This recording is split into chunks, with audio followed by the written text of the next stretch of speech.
So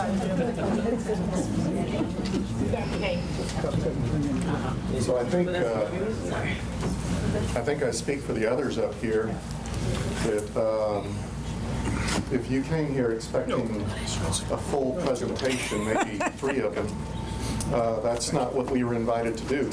Right.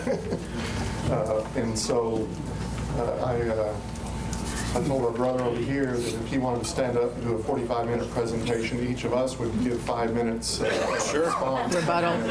Questions would be all right with this. He said he'd have no trouble with that. So anyway, what we were actually invited to do is to talk about when an incident occurs, a critical incident occurs, kind of how do we respond from our from our particular roles. And does that sound a fair enough place to begin? I'm aware that different conferences do things differently, and that different bishops have different temperaments and styles. There's a couple of people looking for chairs, so I don't know if there's any open chairs places. 2 here. If we can get them seated if they'd like. There's no overhead bin space remaining. Jeez, Andy. You can Just leave take their mine and the bags at the edge of the microphone. jet bridge and they can take them. That's right. Thanks, sorry to interrupt. All right. So we're getting just a couple more people settled in. So we're going to be talking about if a critical incident of some sort happens, kind of what's the role that we play. And I was just saying that different bishops have different styles, depends on who you learn from, and perhaps some of your own conference experience. I never was a superintendent. I never worked on a conference staff, which in my case I think was a very helpful preparation. And I kind of mean that. I didn't step into the role of bishop with a whole set of predispositions.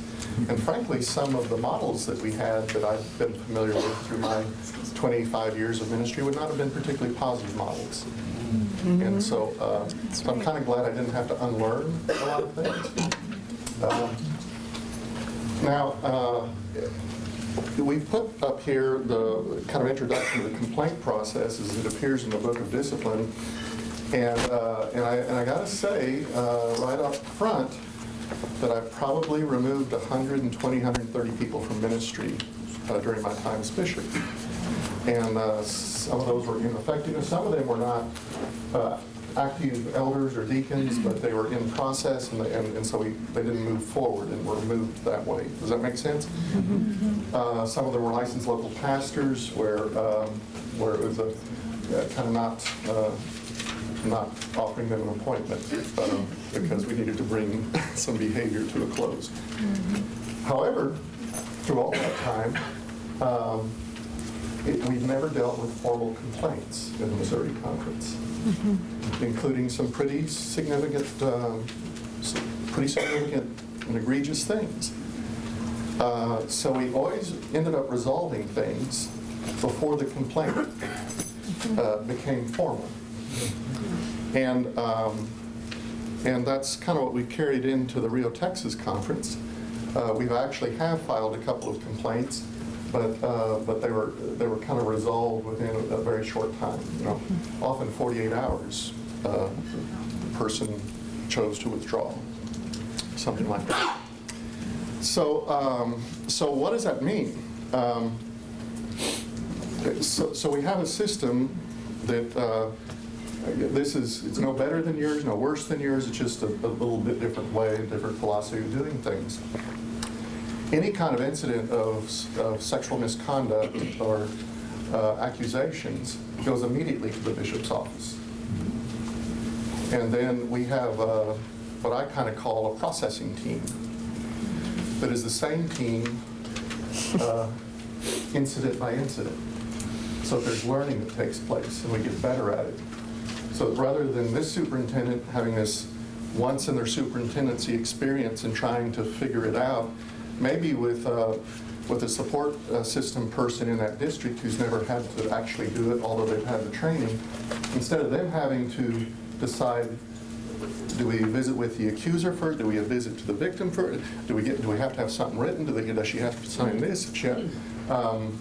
It's like it all ends up in this processing.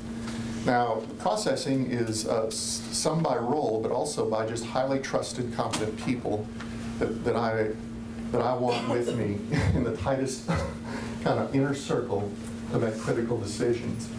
So that is the bishop, the assistant to the bishop in Rio, Texas, that's Laura Merrell, the director of finance and administration, and that wouldn't always be the case, but with the particular treasurers and administrators I've had, that's been extremely helpful. In Missouri, the person even had a legal background as well as attuned with our systems. And so bishop, assistant to the bishop, the director of administration, the chancellor, and then most often the superintendent in the area where the occurrence has taken place. In some rare cases, when what we were dealing with is more like a youth director issue, the senior pastor would move in and out of this circle from time to time. So I discovered early on in my time as bishop that there are different kinds of chancellors. And there are chancellors and bishops who use them as if it's this very thin reference book that's high up on the top shelf in the office. And every once in a while you just pull it out like you do to check the spelling of something or the grammar or something, and you put it back and that's it. And then there are chancellors that are fully involved in almost every aspect of the conference's life, that are involved with helping develop the sexual harassment policies or sexual misconduct policies. They're often parliamentarians at the annual conference sessions. They're just a phone call away with any number of property issues, personnel issues, misconduct issues. They're kind of heavily engaged, all right? Well, I've been fortunate to have more of that second type, or have developed that second type. That's fairer to say, because I stepped into a system in Missouri where it was more of the thin reference guide. Yeah, but over time developed with Larry Tucker. Yes. Who extraordinarily high-profile, excellent lawyer in a large firm. I've been president of the State Bar Association, and I could call him and count on having a conversation with him within 10 minutes, almost any day, any time. And he was the son of a Methodist minister, and he got it. This was a ministry for him, right? So first of all, there's these different kinds of chancellor. What I have learned is that chancellors inevitably want to learn things, hear about things at the earliest possible point.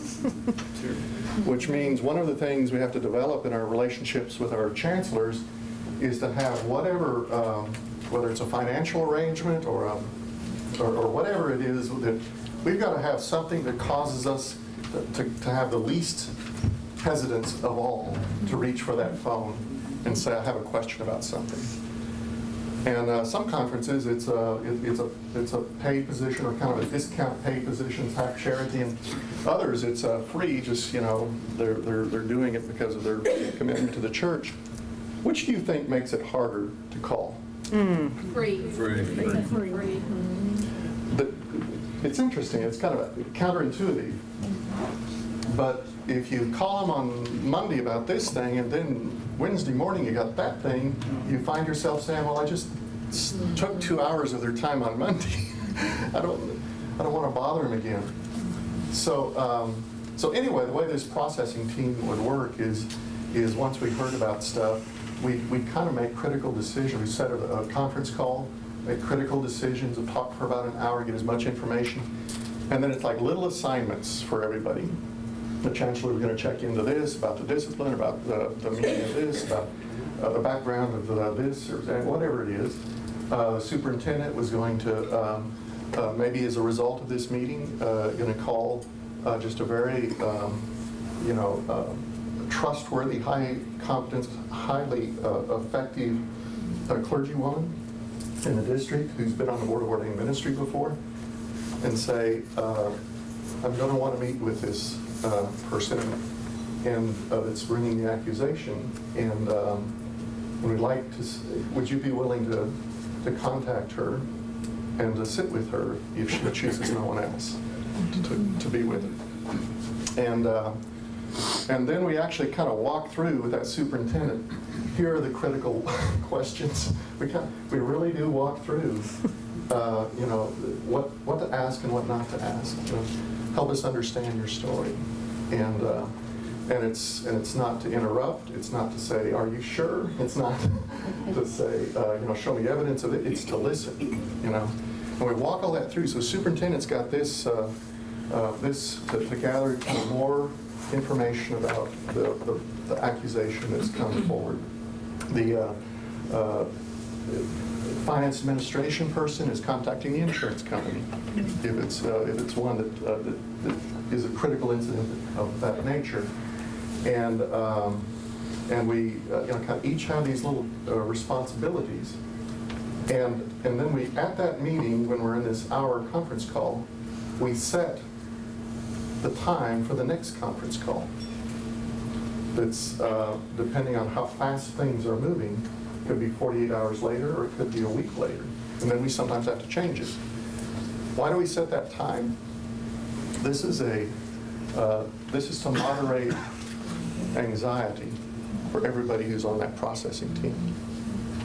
That instead of just having to keep responding to each new thing, and then, I got to talk to them, and then, this came up, call the chancellor now and talk about that. We already know that, we're going to work here, and then we're going to go on with our work. People are going to do their homework, and then we're going to meet here, and we just keep doing that for the whole length of the crisis. Just some other quick things that I've learned from being a part of a lot of conversations with clergy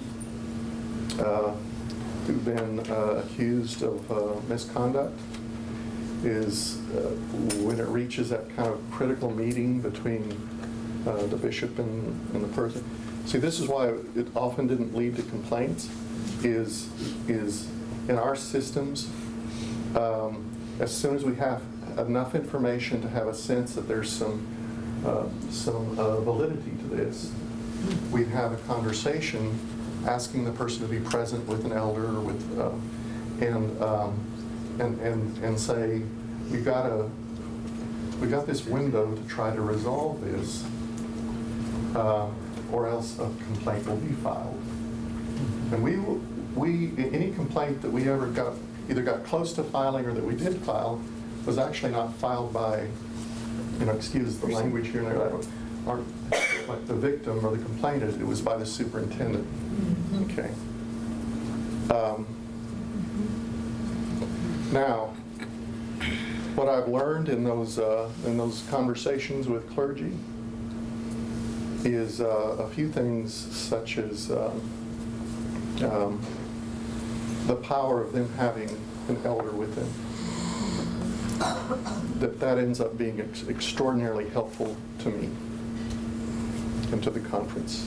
What do I mean by that? Often what's happened is this is all boiled up. I'm going to use he. He's called a friend or a colleague in ministry to come. The bishop wants to visit and says, wants to that I could have an elder, and they come in, and as we walk through,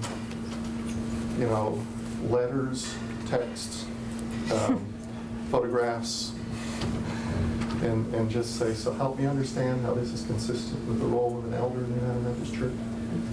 I'd like you to kind of step outside and have a little time to talk before we take the kind of next step in this conversation. Well, usually as we're showing these things, you can see the elder moving his chair a little further away. And what's the conversation that they have in that other room? It's my friend.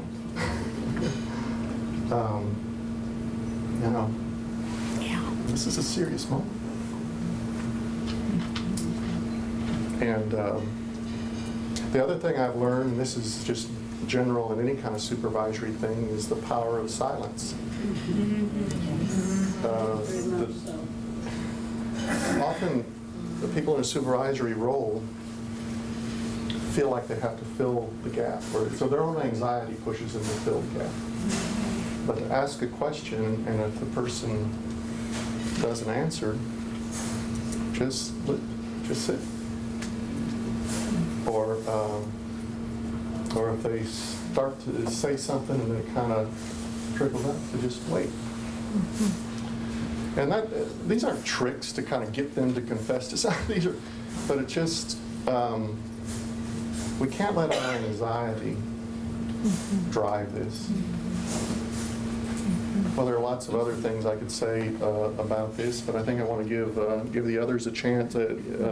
Just culture around secrecy and things like that. So I think Laura will support me in this. She was a superintendent when I moved into the Rio, Texas conference, but both moving into the Rio, Texas conference and moving into the Missouri conference, I mean, one of the most distinctive ones is if you are a female who finally found the number of a superintendent or were referred to it and called the superintendent, the response was, "I'm sorry, ma'am, there's nothing we can do until we have a signed formal complaint."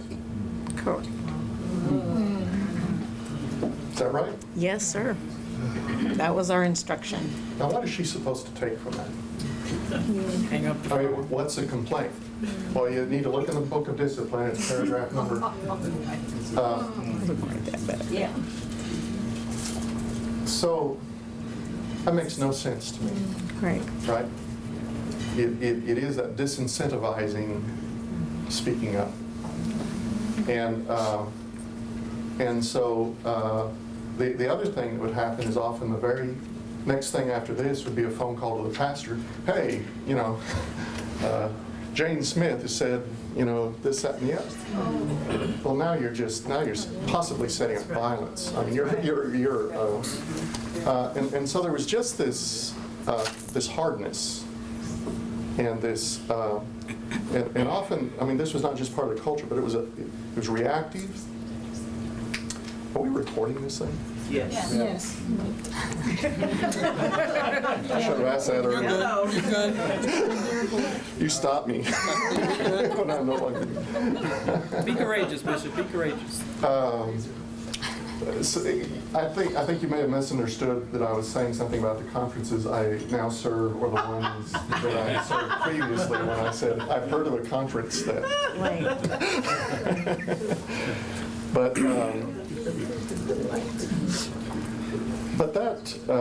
there was that hardness, that brittleness, and it was also driven by anxiety. And it was also the sense that it was like all this rests on the shoulder of the superintendent, and so they don't want to make a mistake, and it says you got to have a complaint, and it just created a part. And I could give many other examples of that. I think more than once, a question that I've asked in the middle of stepping into processes that I didn't create necessarily, that has completely changed the conversation. It sounds so simple, and it was always asked softly, but it was as everyone's going, and this pastor's been in this conference for 30 years, and she's crazy. Is what if what she's saying is true? Let's just play out that scenario for a moment. And to show, what the existing culture often was, is that really hadn't been taken seriously. The default was that surely Reverend Smith Reverend Jones wouldn't do this. And here's another. You're nodding your head, Gail. That's. But I'm afraid that that's the culture that I grew up in and came to ministry in, and it's just lasted a lot longer, and is more present than sometimes we realize. Does that answer that question a little bit? It does. It doesn't offer more. I think I'm listening for more actionable things that superintendents can do? So I hear you saying, listen to the victim, Yeah. don't create more trauma. What are some other actionable things? So we're superintendents talking, can do to I mean, help we're talking change about culture? the first day here, you know, so as it goes on, as Laura said on the panel, often, even if we kind of have systems set up of some kind of advocacy groups or support teams, often they're not active right where this church is. Or often the person that you'd like to have, you know, is out of the country for 2 weeks. I mean, and so it really does fall to the superintendent to be the one that manages 2 or 3 different scenarios at once. And I don't want that superintendent abandoned out there to try and figure this out. So it's like, you know, in my shop, superintendents know I don't check email after 5 o'clock. I kind of take a step back. However, if ever something is causing you to say, should I or should I not call the bishop, call the bishop. Right. Because I want to be there to walk you through. I want you to not feel abandoned out on a limb, having to make decisions and with all these consequences and everything like that. I'm going to let Laura answer maybe a little bit more about the specifics of the superintendency, but all this that I've said so far, just like in the very initial day or two, but over time it will become the superintendent's job more than anybody else's to probably have some encounters with and conversations with not just the accuser but with the accused, and then working with a SPRC committee, and then communications within the church. A whole lot falls. That's kind of the face of United Methodism in the field beyond the local church. Laura, I'm going to hand it to you, and then we'll pass Okay. it on down. And I'll try to go quickly and leave you some time. I think the culture piece, and this is as one who experienced Bishop Schnase's arrival, you know, one of the shifts in culture is some of the message that we heard this morning being brought before the clergy. And so we had certainly a decent, sexual ethics training that would happen every 4 years. We kind of did the same one 3 quadrennia in a row, and I could almost stand up and do it myself, kind of thing. And nobody wanted to not take that seriously, to use a double negative, but it didn't reach into somebody's psyche the way the word did that you heard this morning.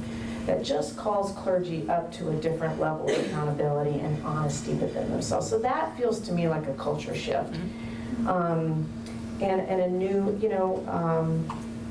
we've gone through some stuff as a conference, and we don't have any wiggle room. We just don't. It's too important. And so that's a culture piece. I think as the assistant the bishop piece, I mean, it's funny. Bishop has taught me the script, so the script of how you talk to a person who's bringing a report. And one of the highlights, hallmarks of that is respect for that person's story, lots of listening, and to leave your discomfort outside the room about specifics. And you need specifics from that person if that person's willing to share them. And so you ask detailed questions, you ask them very respectfully, and you say, obviously, you don't need to share anything you don't want to share with me, but I'm, so you ask those questions. What did he say? Did he touch you? Very specific. Because those are the things, and when the person has said that, first of all, you're getting a read on that person as you're talking to them. And then you have this story, which is quite powerful to present to the person who's been accused. So there's that. Also very important, almost at the very beginning, not at the beginning of the conversation, but in that first encounter with the person bringing the report, is to ask, what would you like to see come of this? What would make this okay for you? Sometimes it's just, I just needed somebody to listen to me. Today has fixed it for me. Other times it's like, I need to know he's not going to do this to somebody else. I don't need to sue him. I don't need any money. I don't want anybody to know. I just need him not to be in this position to do this to anybody else. And for them to be able to state very clearly what it is they see, first of all, gives you that clarity, and you can share that with your chancellor, but it also gives them the voice, and they know they've been heard from their very beginning. So it's that respect for the person. Instead of this, you're going to have to sign it first. No, we're going to listen first, and then we're going to see. And then it is clarity about what's next. So really respecting that person. I think one of the things I've found in a couple of different cases is that for a person to share their story, they have now handed you the most vulnerable part of them. And they need to know what you're going to do with that. They need to know who you're going to talk to next, and who you're going to talk to after that, and what's going to happen after that. And so for you to be completely clear, completely transparent, and honest, as honest as you can be, and sometimes maybe there's an advocate that they can talk to. In the conversations that I've been in, it's been, here's my phone number, call me anytime.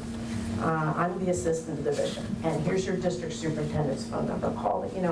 We are here for anything you think of something later, you change your mind about something, just let us know. So it's just that really orientation toward that person.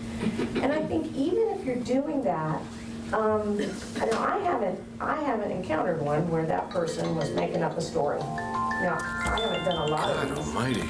But I'm so sorry. So I have to believe, though, that if there was some sort of misunderstanding, or I don't know what you'd call that you'd be able to get a feel for that. You get a feel for authenticity when you're talking to somebody. And the other thing is, you have that conversation, in my experience, before the pastor knows this conversation is happening. There is no, that you don't go there yet. You go here first, and then you go over here and you make the decision, and that's where the bishop really does decide who's going to have that. The next conversation is probably in his office with that pastor. Like, that's not something I'm going to do. Anyway, I'm so grateful for that orientation, for the clarity, for the transparency, and for the reconciliation that you're doing the minute you walk in the door. We're not like just getting evidence to try for a just resolution later. You're living the resolution as the way you treat them, and the way you ask questions, and the way you deal with the process. And none of this, in these cases, have been, there's not even a complaint yet. And yet, boy, you can mess that up bad before, or you can do it really well and bring healing and a possibility for life. So that's, I think, all of that. That's helpful, thank you. Thank you. Yeah.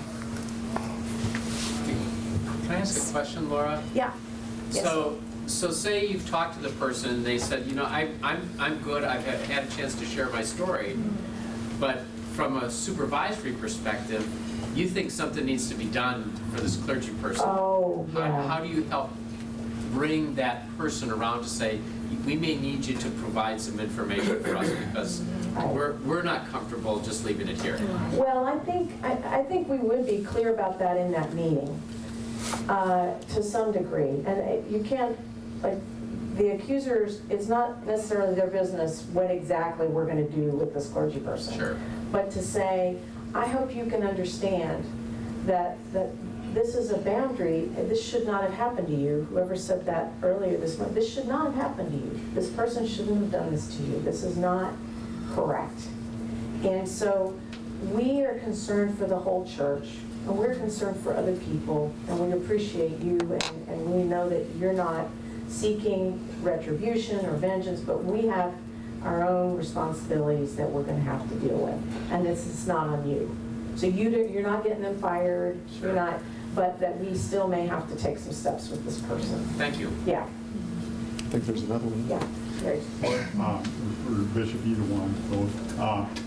As you, in that initial phase of sending somebody to talk, first with the person who has an allegation as necessary with the pastor, do you send just one person, or do you? Never. No. Never. Yeah, short answer is never. And in a best case scenario, there's two people who probably one is superintendent. But friends, there are people who are superintendents who are good at all the other things that superintendents do, but maybe this is not their strong suit. And it feels like it's part of my responsibility to make that call.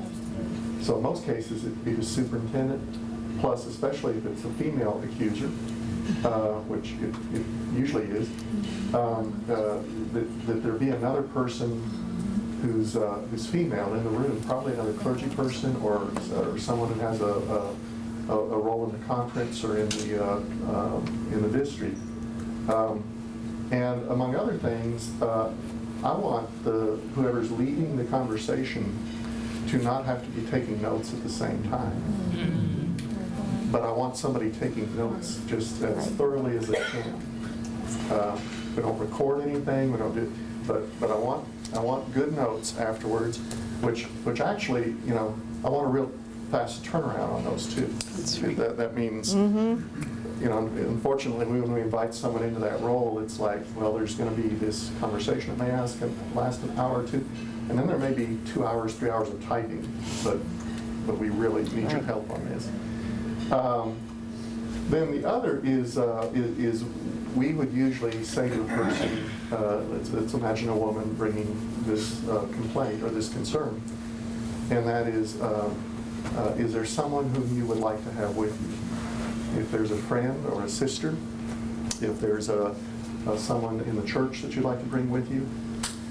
The only thing that we hesitate on that is we don't want the husband there at this stage. Now, if that's an absolute, we're not going to shut this down if that's an absolute thing, but often a woman who finds herself in this situation, if the husband's there, the husband ends up doing all the talking. And that's, and sometimes it's not helpful. And so ideally, these happen with 4 people in the room, and most of the conversations between the person who's bringing the concern and the superintendent or the assistant to the bishop who's asking questions and doing this. The other thing, Laura hit some good things that are just kind of essentials, the bones of these conversations. The other thing is to never leave the room without leaving that phone number and saying if he calls you, Right. if he has contact with you, if he gets angry at you, if he does anything that's threatening, you're going to call us immediately. Right. Because that's not all right. Right. Yeah. Boy, on the one hand, I feel like I don't have much to add, and on the other hand, I'm sure everybody feels this way that deals with this somewhat frequently. There's so many facets to these things. There's almost endless issues. And I'm afraid I'll forget some of those before I even get very far into it. Let me say first that I thought the bishop's outline of his process is a terrific process. I have lost count of how many bishops I work for now, and it seems like it's not that people cycle in quickly. I mean, I think it's been at least 8 years with each one, so I'm pretty old. This many bishops. But I don't know, 4 or 5. And they have different ways of doing this, no surprise. Some want to handle it, right? They want to, I'll take care of this. Others want to be by the book. I love that ad. That's out there. But they want to be by the book, and they're driven by the, by the ink and the discipline. Some handle it with the assistant. Some handle it with the DS. I love the idea of having a consistent group, and it brought to mind, and a small group, because familiarity is the key to doing this well. I don't think I've seen more than 5, 6, maybe 7, less than 10 certain cases over however many years Bill and I have been doing this. I probably have seen more than most chancellors, but there's some chancellors that have seen many more. But still, no matter how large your conference is, you want folks that are going to develop familiarity with this. I thought, this is getting a little personal, but my mom got diagnosed with cancer about a year ago. This is all good. She's 86, she's doing well. When she got diagnosed with cancer, it fell to me, everybody in the family is either a preacher or a teacher except me. So somebody said, Tommy, do some research on specialists. And so I went online and I read, you want somebody that practices a high volume of that type of cancer. Right, right. And I thought, duh. But I didn't really think that until I read it. And it so happens that the high volume for mom's cancer is in Johns Hopkins, which is an hour away from us, so that's where she is. And just the comfort level of known alone of getting that in. Now, so these cases are complicated and complex, and even with folks in this room that have handled, I don't know, 2 cases a year for 10 years or something like that, everyone's different. The layers can be so complex. I was amazed that this scenario involved one where the husband filed a complaint, because I just had that. And the dynamic is completely different than in another context.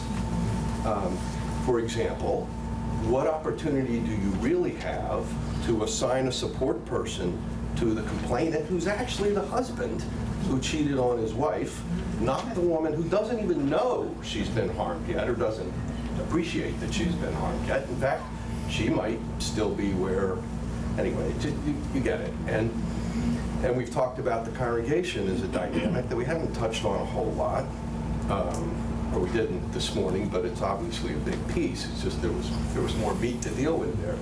And, families. Pastor John was single. Most pastors aren't single. Most pastors have a spouse.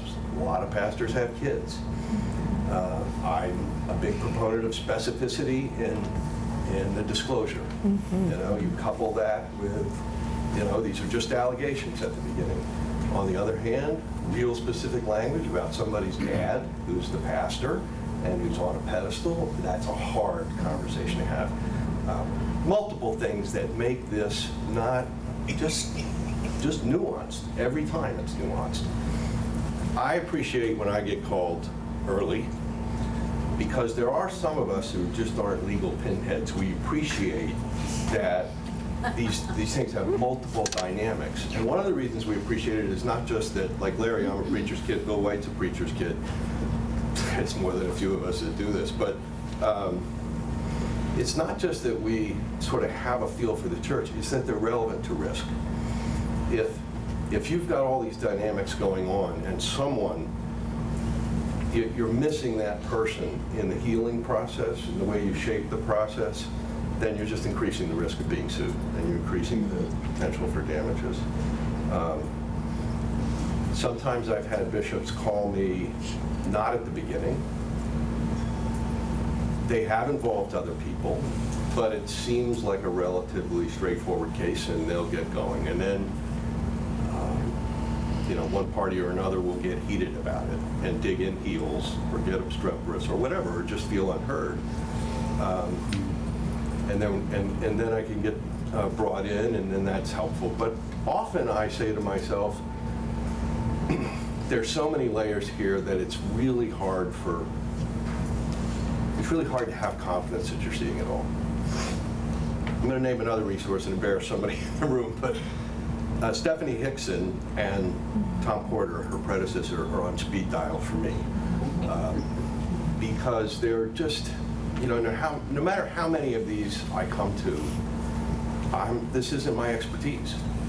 I'm maybe more sensitive to it than many lawyers, and maybe more sensitive to it than some chancellors, but these are really complex things, and we're all learning. I can tell you, I'm not proud of this, but in 1998 or 9, that's 20 years ago now? That's right. Mary Logan used to be the general counsel of GCFA, was talking to Mark Chopko, who was the general counsel of the U.S. Conference of Catholic Bishops, at a time when the first wave of litigation against the Catholic Church was being, I say first wave, for the first wave that in my adulthood got real notoriety. He asked general counsels of various denominations to come to an airport hotel, bring one other lawyer, and we'll just talk about how we're going to, these were all lawyers, how we're going to protect the church. And we talked about statute of limitations, First Amendment defenses, all ways to say this really, you know, the church's liability needs to be minimized. Now, none of those were conversations that shouldn't have been had by lawyers for the church. You have to touch those bases. But for that to be the dominant consideration, just completely missed the point.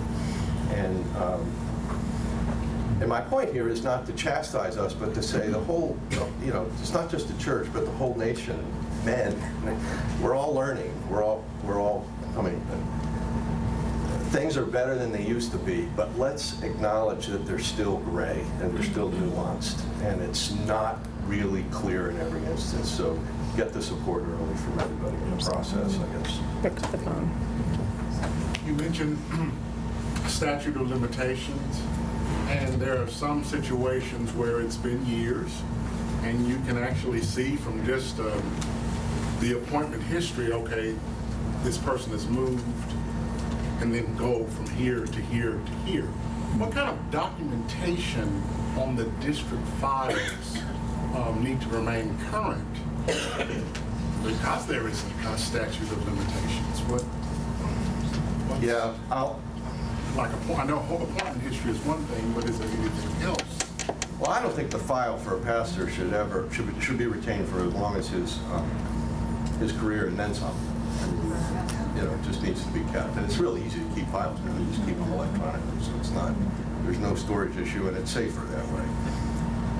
I should say, I don't give much thought to statute of limitations anymore. I hear your question as not looking as a defense, but as let's look at what might have happened in the past to see if we've got a pattern of conduct, not something new. I'm not sure how to be helpful in response to that, other than to say the records ought to be kept, things ought to be well documented, notes ought to be kept. I was just going to say, I mean, one of the things that we make sure is in the file. If in this case, I guess the most two recent were both retired pastors who had just been completely inappropriate with somebody in their congregation, right? Not appointed, but still clergy. And they had a conversation with me, or I had a conversation with them, and then there's a letter that follows up that notes all the things that were said in that conversation, including very clear description of what we said we heard that they did. And then, this is what I told you, and under no circumstances is blah blah going to happen anymore. You know, that all goes in the letter, and the letter goes in the file, and they get a copy. But so the big stuff in that conversation goes on the paper, and that goes in the file. Bishop, did you want to say something on that? So I've received the credentials of several retired pastors who are not under appointment. And I've treated those the same way as I would an active pastor. Mm-hmm. The same processes of listening, the same come to the bishop's office. I acted beyond my authority at times in saying, you know, it's like at the end of this conversation, one of us is going to sign the letter. That's right. Either you're going to be signing a withdrawal letter, or I'm going to be signing a letter that kind of forwards all of this, or, you know, however I want to word it, kind of to my superintendent instructing, you know, her to file a formal complaint. Well, it may be past the statute of limitations. I mean, we would go through the motions, even if he called our bluff on it. All it would mean is the next step, it would say, you know, too many years have passed by the book of discipline or something like that. But I didn't want to let people off the hook easily. And these we're talking about significant infractions. The other thing on statute of limitations is we have had incidences where people have come forward that had things happened to them 30 years ago. And one case, it was a youth director that did something inappropriate. And they had, in this case, this person was a very well-to-do, educated person that came forward, and it was in the midst of a lot of lawsuits around the Catholic Church that it just kind of one day, bling, everything came back. He went to one of the main attorneys that have been filing charges against Boy Scouts and the Catholic Church and all. That attorney contacted us, and where we went with that is he wanted to visit with me. And so one of his attorneys, our Chancellor and I and him, we met. He flew in from another part of the world. And it was a very cordial visit. You know, we have a lot in common in terms of interests and hobbies and those kinds of things. The first thing he says, Bishop, I know you must have this all the time with, with charges, things about clergy abusing children and everything like that, but I just wanted you to hear my story. And so he told the story, and at the end, I expressed appreciation for it, and I said, I just want to make one thing clear here, that for a whole host of reasons, the sexual abuse of children has not been the primary kind of ethical failure of the United Methodist Church. And that has various reasons. We're not the Catholic Church. We have women in ministry. Our pastors are married, and their kids are in the youth group, and it's lay involvement, lay leadership, pastor parish relations committees, and those things. Now, it's not that we're clean. Our sins of the past are mostly infidelity and the sexual misconduct between adults. But he could hardly believe that. I mean, his perception was so shaped by the Catholic experience that he just assumed that I had people doing this every day. And then when it came to to the kind of the question of how do we take the next step here? Just having the conversation is what he wanted most. The second is he wanted a guarantee that we would do everything we could, that this would never be repeated. And so we talked about what that would be, and what that meant is, a lot of churches, depending on which state you're in probably, but above the copying machine in the workroom, there's something about workers' comp or something that everybody needs to read. We put in every church in Missouri a statement that if you have been a victim of, or if you suspect, this is the number to call. So we sent out a letter to everyone to say about what kind of restate what our expectations were about policies, and then. And this was long past the statute of limitations on any book. And but what we did is said we want to pay this amount to you for getting whatever counseling or therapy that you find helpful, and then we'll give this amount to your lawyers, so that nothing comes out of this. Well, I'm not talking about huge, 6-7 figure kind of numbers. This was, especially since he was a person of means, this was symbolic. So I had it, it's like the statute of limitations, there's just a difference between what's legally required, what maybe is enforceable, and what's right sometimes. Amen. And I'd rather err on that side. A couple of other things. I've mentioned anxiety, fear, that kind of thing before. Whatever role that brings you here, make peace with that role. Okay. I was assigned to the Missouri conference and inherited a legal case that had been percolating along in the system for 6 or 7 years. it came to fruition 1 month before my first annual conference. It resulted in a $6 million uninsured liability legal judgment against the annual conference. And you talk about the lowest point of my ministry. It was just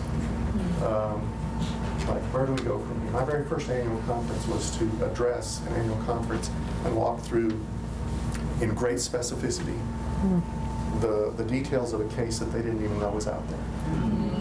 That they didn't even know was going on, right? And after, kind of this low-grade depression period, I just decided, we're going to be the best in the United Methodist Church at how we do this. We're not going to step back. We're going to step into. We're going to do whatever it takes. We're going to have the high. We created a task force. Highest ideals was what they came out with, which was a document and kind of new policies and that kind of thing. And we just decided, from then I decided personally, I just wanted to be good at this. Good at something that we shouldn't ever have to do. Right. But when we do it, I want to feel like I have some confidence or sense of confidence about doing it. So again, whatever role, make peace with this.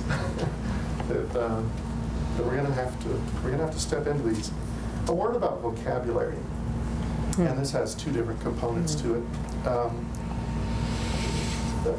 Laura kind of stated this a little bit, but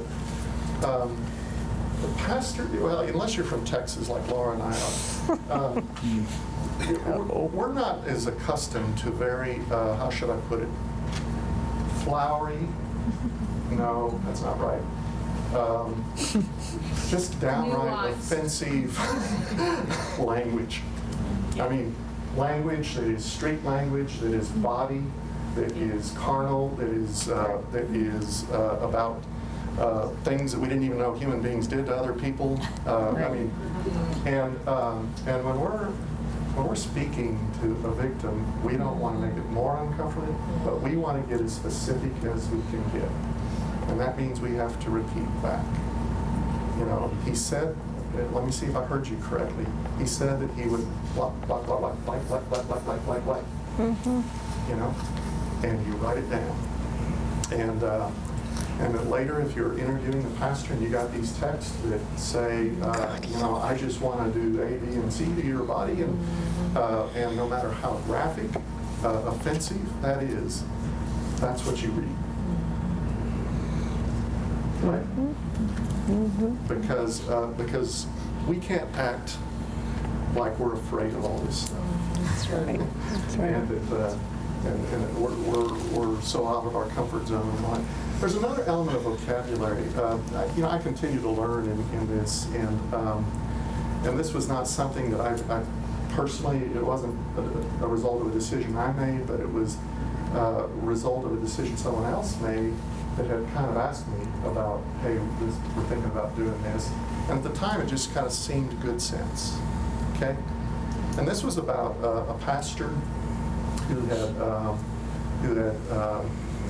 exhibited extraordinary misconduct, done extraordinary harm, and then when was removed, wanted to write a letter to his congregation saying, kind of I have sinned and fallen short, and I've heard. Well, that allowed him to define what this was. It allowed him to win sympathy.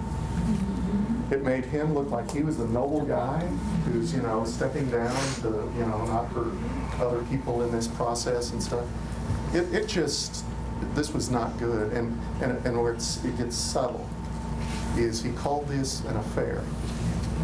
Okay? Now that's it. But it was sexual misconduct. And there's a difference. An affair is, we have deep moral problems with it, but in general, it's between two kind of consenting people of some level of shared power in this. And that's not what this was. And And so by letting him define that, did more harm further down the road than we could have imagined. So it's just subtle. Like I said, I keep learning. I tell each person who comes into the superintendency after they've said yes. Do they sign the contract? And we're sitting down and kind of talk some about the role. Is I look at me and I just very sincerely say, somebody's going to break your heart.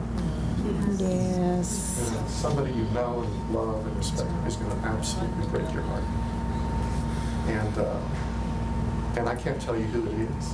I can't tell you it's this pastor, that someone you went to seminary with, someone who used to take care of your kids, somebody's going to break your heart in this. And when that moment comes, we got to remember what our responsibility is. Other questions for any of us up here? Yes. I really like your idea of a processing team, but I'm wondering, maybe you already addressed this, if you have a response team in your conference, and what's the relationship of the response team to the processing team? So, true confession here. Laura and I were just talking about this afternoon. That's something we need to do better at. There wasn't a system kind of already set up. And in my previous conference, we kind of made minor attempts at it, but it never kind of worked. And here's what happened, is that kind of response team is you train a group of people, and then often when something happens, for whatever reason, they're not available or they're not in the right part of the conference. I mean, the conference that you're sitting in right now extends for 600 miles from one end to the other. And so you got good trained people in San Antonio, but tonight after all this is over, I'm driving 300 miles south of here, right, to another part of our conference. And so there were some practical reasons. Now does that mean we entirely kind of overlooked the intent of those groups? What I did in Missouri, and Laura and I were just talking about this afternoon, is I identified like half a dozen folks, mostly pastors, but there were 2 lay people in it, that after I got to know folks and and consulting with the cabinet and everything, kind of said, we may want to call upon you from time to time to play a particular role, and this is what it would look like. Now, they didn't have a name tag for what the role was. They're not listed in the conference journal, but one of these people, because some people are going to know it, one of these people in Missouri was Sally Haynes. She'd served on the board of ordained ministry. She was just a person of great sound judgment. She was spiritually grounded. She was a listener instead of a talker. She was a high trust person. And on several occasions, I called her myself, or my assistant bishop would say, would you be willing to speak with this person who's raised this concern? And we've gotten her permission for somebody to call her and to talk through about a little bit about the process, and then be willing to sit with her when she comes and visits with us. We also used her in some other ways of, would you be willing to meet with the congregation, with the leadership of the congregation when the superintendent's there too, the male superintendent. And we just want somebody else in the room for whoever stays behind after the meeting. So we had some of the intentions of response team that we did in other ways, but our attempts to formalize it just kind of never. It was hard to kickstart. And I said it confessionally because I think we need to do a better job, but it ended up more informal than formal. I guess I'd like to pick up on the congregation piece. Microphone. Yeah. I'd sort of like to pick up on the congregation piece. I think the focus for many of us, including the chancellor and the bishop, is this the charge, the status of the pastor, can he stay, the credentials need to be pulled, what counseling needs, and that kind of thing. And it's hard work to just deal with that. But that whole process can be complicated by where the congregation is. I mean, we have an interim pastor coming in. We even today had difficulty articulating, I felt, exactly what we tell the interim pastor. We have difficulty then saying, what do we tell the congregation? And really, we're not telling the congregation. Right. We're telling a limited group of people that aren't really clearly defined. So you all's guidance is really, my guidance is ambiguous on this. In fact, the discipline says, I mentioned this earlier, it says disclose the general nature of the allegations. And I mean, everyone in this room can have a different interpretation of that. And everyone can be motivated to interpret it in a way that's trying, you know, from the best intentions, trying to avoid harm to one person or another. But really what you're trying to do is balance the harms among just not an infinite number of people, but a lot of people. And the congregation is a particularly complicated thing. I mean, we all know this. You pastors know it better than me, than I do. Their moms and grammars. English teacher. A congregation has committees. I mean, just we know this. This is our polity. And how do you convey to them, this is what's happening. This is why you're not seeing your pastor this week. This is why I can't tell you this kind of thing, and so forth. But it's another reason too, if there's twists in the facts. I mean, how to frame the statement to the congregation. The last person who should be authoritative on that is me. I should be looking at it for what legal risk might be involved, but we have a phrase, I mentioned this to my panel mates before. I think it goes back to Mary Logan, but I often heard it from Paul Butler, who was a pastor turned lawyer and then chancellor for Florida for years. Anyway, be the church. He would say his advice as chancellor is always be the church, because the happy coincidence is that if you do that, if you act in the way that you think your beliefs require, you'll almost naturally be reducing the legal liability, because you'll be hearing people, you'll be listening to them, you'll be wanting to help heal them. But how to heal them in contexts like this can just be so complex. And one of the places where it's really complex is what to say to the congregation. And there, I take great faith that most of the bishops I've worked with appreciate that script needs to be developed by folks who know what they're doing and aren't just winging it. So, anyway. Oh, one other thing logistically. 2 carriers need to be notified. In our polity, more often than not, there's ambiguity in the civil courts about who employs pastors, and for good reason, because the local church pays them, but they don't really supervise them. You all supervise them. You all supervise them. So if a lawsuit results, in most cases, both the local church and the annual conference will be sued. And in most cases, you won't have the same insurance carrier. And that's not necessarily bad, because it can help them spread the risk a little. So not just one carrier, but 2. And that requires communication, not just with the SBRC, but the local church trustees or the finance chairman. So it's a broader group of people that sort of have to know. Other? Yes. I very much appreciate the assertive manner in which you have protected the church from inappropriate pastors.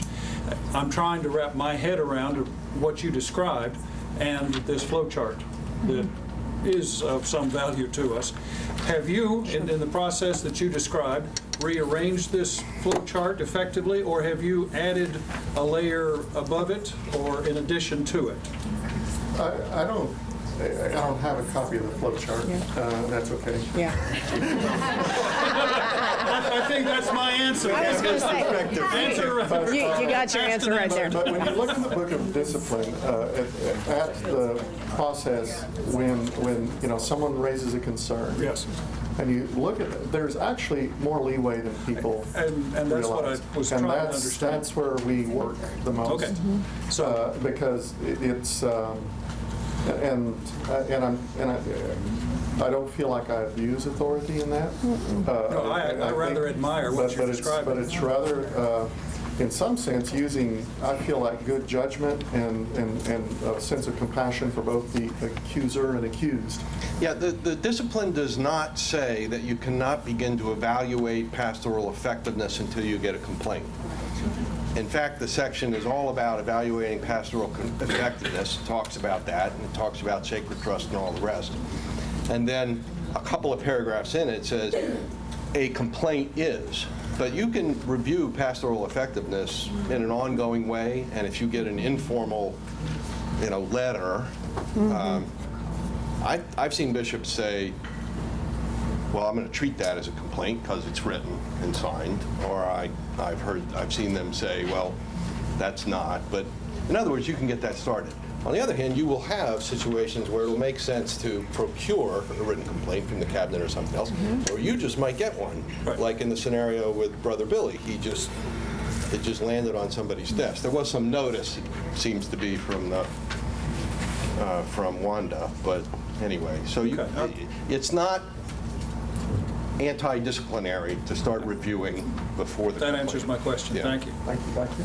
So in thinking about future liability in other places and in future potential harm, the question where I don't have clarity in my own understanding, Bishop, of your process is if a pastor then is invited into conversation and would determine to surrender credentials prior to a complaint, then per the discipline and status, they would have just withdrawn as a clergy person, as a member of the annual conference, but not under complaint.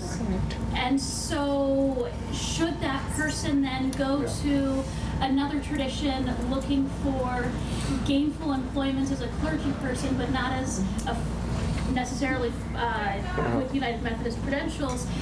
Is there a challenge, maybe a potential problem, that we can't refer them in a reference to, so that our clergy report, which is in our journal, will say that so and such withdrew under complaint, as opposed to has just withdrawn?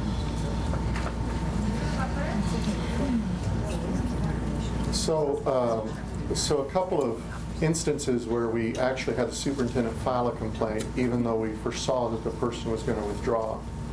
That's part of the reason. Okay. So the person's now thinking, they've had the conversation, they're thinking about this, but we go ahead and sign the formal complaint. Part of that is to set that. But I don't have I don't have a good answer for the other. It seems mostly, this idea of withdrawal with complaint seems mostly to come into play if the person's coming back into a United Methodist body. And other bodies, I don't know that they, that's a, I don't know. You'd still put your work in their files. Exactly. If someone were to call you and say, what do you know about John Smith? Yeah. And the person could say, your clergy excellence person would say, they withdrew, but there were serious concerns, right? Which is in practicality what we do. Yeah. Good. Right, but if they do call, I want to be able to say that they've withdrawn under complaint, as opposed to They just resigned. They just, yeah. But you had said Yeah. you give them, you're either sending it for complaint or they're signing a letter saying they withdraw. So Right. it sounded like you were saying it's either or. Well,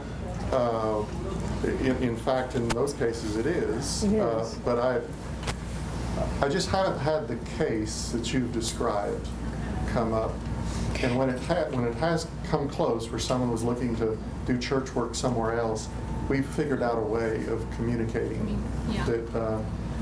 And some of that may be as, we would be glad to share that with you, but we would need a signed thing from him that says that. Right. That we It's oblique. this, and we will, Inference. and then we'll give you what's on file. That's right.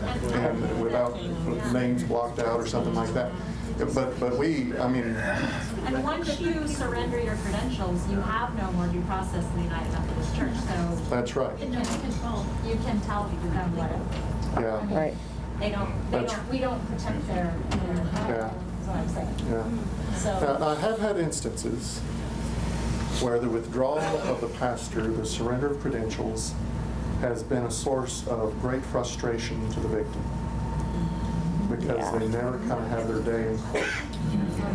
And even though the kind of the highest punishment in the United Methodist Church is, at the end of some trial process and everything, would be surrender of credentials, the fact that the person kind of weaseled out of the hard issues That's right. has been a major issue. Yeah, I did not understand you to say, Bishop, that in every case where you would negotiate a voluntary withdrawal, if you will, before a complaint, that would be it.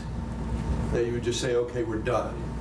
It would still be on a case-by-case basis what disclosure has to be made, what public statement might the person have to make in order to demonstrate to the victim, I get it, what I did was wrong, that kind of thing. I mean, just because you do this all pre-complaint and you take his credentials doesn't mean there aren't other components of the just resolution. Other things that they've signed that's right. This is why I try to bring a lawyer with me wherever I can. I've got 2 or 3 hands, but I'm going to start back here and then I'm going to. So I appreciate the emphasis on, the vocabulary of this process and, how we say, what we say, when we say. In 2 cases, one generally and one more specifically, saying unequivocally as a voice of the institution, I'm sorry. This should not have happened to you. Was a game changer in the process. Yes. Absolutely. So my question is, almost seems odd asking it, by saying that, do we claim a level of liability just by acknowledging that Harm was done. I would say your risk is higher by allowing the pain to fester of the victim. So I've written I've written handwritten apologies for things that happened, when I was when I was still a kid, on behalf of the United Methodist Church. In the situation I described earlier about the youth director and child sexual abuse, imagine how different it would have been as after he told his story, if my response had been, well, you need to know that who hires a youth director is actually a local church. And you need to know the statute of limitations. So that's not our fault. And you need to know that conference has no legal liability here. And you need to know this. I mean, it's. Yeah. I'm sorry. Yeah. I'm just sorry. Let me give you some additional comfort if I can, and Bill or Terry, just pipe up if you think this is wrong, but let's assume the case is one where the conference had no prior knowledge, which is almost every case I've been in, no prior knowledge that this pastor is even capable of going off the rails in whatever way he did. In those kinds of cases where you've gone through the supervisory response, you've taken statements, and there's just no evidence that there's some prior knowledge on it, the conference's exposure is really legal fees and ultimately, they're going to have to participate in a settlement because that's just the reality, but it's a practical thing. There's no one saying the conference is legally at fault. So for the conference to say you're sorry isn't really acknowledging, and there's no kind of admission as to culpability. It's saying literally you were the victim of an assault by someone, and even though we're not legally responsible, we're sorry and we're going to help you heal. So I just don't think that's a significant legal risk. That's right. We probably have time for maybe 2 more questions, so. 10 minutes. Mine's not so much a question as it is a comment. I'm a response team member, been doing response team work for about 15 years. And you've talked about some of the challenges and the difficulties that we have in dealing with local churches. How that going into a local church and dealing with some of these issues is complex and multi-layered. And that is absolutely right. But that's what we do. That's what we know how to do. Response teams do that. And we have discovered over these years some ways to do that. We've developed processes and protocols for doing exactly that complex and difficult work. And we go back as often as we need to local churches to help them deal with those issues. We know how to do that. And we have intentionally recruited response team members from various regions of our conference. So when there is a case, nobody has to travel far, but we can work with people in those regions. We've been doing that. We know how to do that. So the work of response teams I've discovered is tremendously valuable when it comes to helping a congregation heal and overcome some of these difficulties. And the complexities that you mentioned are real and they're difficult. But we've done considerable work in addressing them. How do you maintain continuity in that? We have problems even in our churches. It's just we rotate. So how do you maintain continuity? We've got response team members who've served for 15 years, more 20 years, or more. And we are constantly recruiting new people onto the team, so that we just had a training a couple of weeks ago, brought new members onto our teams. Those of us who've been around a while, work with them, get them integrated into the team. Sometimes we take time off, sometimes we come back, but that's how we maintain continuity. We don't have a limit of tenure for response team members. And how soon are you typically initiated? You know what I mean? So do you typically get called when the bishop pulls his team together right at the get-go, or is it a little later? Or do you know? The same annual conference, I serve on the cabinet. So the response team responds immediately when the bishop makes that request.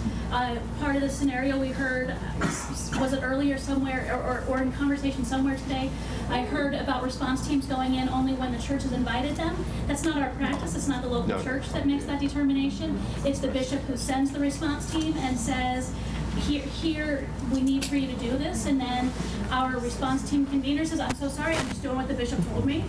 And makes it happen, but it happens directly, immediately, and for the length of the existence of that church. I think this is going to be our last. No Make pressure. it good. No. Make it good. The only thing I'm noticing is that we have a way of resolving the problem that isn't necessarily guided by the discipline within the boundaries of what it is, but the end result seems to be sometimes $6 million in liability. There may be some other liability. I think notifying your insurance carrier is a very important part of this whole thing. As soon as you have some idea that there's a potential for loss, and they can either help or at least you've preserved your rights. So that $6 million verdict was 14 years ago, my first year as bishop. And as far as I can tell, every bit of the discipline was followed. The presiding bishop was a stickler for that process, was the president of this board. And that's the right thing to do. Now, we learned a lot from that. But I don't know that all that learning has ever actually filtered back through our processes. because there were things that were required by the Book of Discipline that put the conference much more in jeopardy, such as the necessary sharing of documents between the accused and the accuser was absolutely used against the conference. That we knew this about her.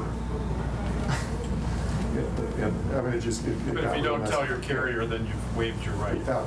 And back in that day, the insurance coverage for annual conferences for this kind of misconduct, see, that was 14 years ago, but it was something that happened 6, 7 years before that, was $300,000. Friends, you've been kind and gentle in your questions and comments. Thank you. I hope you continue to have a good experience.